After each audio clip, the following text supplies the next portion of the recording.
Talent is cheaper than table salt. What separates the talented individual from the successful one is a lot of hard work. A really great talent finds its happiness in execution. पंच पांडवों में से दो, नकुल और सहदेव, दोनों पांडुराज की पत्नी माद्री और अश्विन देवता के पुत्र थे। पांडुराज को श्राप था कि वह जब भी अपनी पत्नी कुंती या माद्री से सहवास करेंगे तुरंत उनको मृत्यु प्राप्त हो जाएंगी।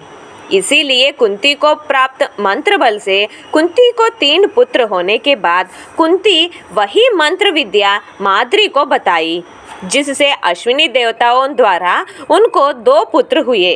अश्विन देवता 33 हिंदू देवताओं में से 2 थे। इन्हीं के कारण माद्री को जुड़वा पुत्र नकुल और सहदेव हुए थे। जब नकुल और सहदेव का जन्म हुआ तब आकाशवाणी हुई थी कि शक्ति और रूप में ये जुड़वा बच्चे स्वयं जुड़वा अश्विनों से भी बढ़कर होंगे। नकुल सहदेव से बड़े थे। मद्र देश के राजा शल्य नकुल और सहदेव के सगे मामा थे, जिनको महाभारत युद्ध में कौरवों के पक्ष लेना पड़ा। नकुल का नाम का अर्थ है परम विद्वान।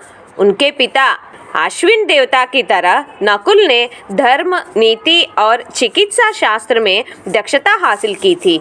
मूल रूप से वे पशु चिकित्सक थे। नकुल ने यह शिक्षा गुरु द्रोणाचार्य से ली थी। उन्होंने इसके अलावा अश्व विद्या और अश्व चिकित्सा में भी निपुणता हासिल की थी।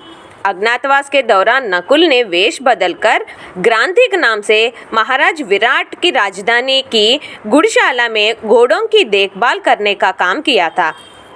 नकुल तलवारबाजी और घुड़सवारी की कला में पारंगत थे। माना जाता है कि वह बारिश में बिना जल को छुए घुड़सवारी कर सकते थे। नकुल का विवाह पहले द्रौपदी से हुआ था और द्रौपदी से नकुल को शतनिक नाम के पुत्र हुए। द्रौपदी के अलावा नकुल को और एक पत्नी थी जिसका नाम करेनुमति छेदीराज की राजकुमारी थी, जिससे उनको नरमित्र नाम के पुत्र हुआ। नकुल अत्यंत ही सुंदर थे, इसीलिए उनको उनके रूप पर घमंड था। उनकी सुंदरता के कारण उनकी तुलना कामदेव से की जाती थी। इस घमंड के कारण ही स्वर्ग जाते समय मार्ग में ही उनकी मृत्यु हो गई।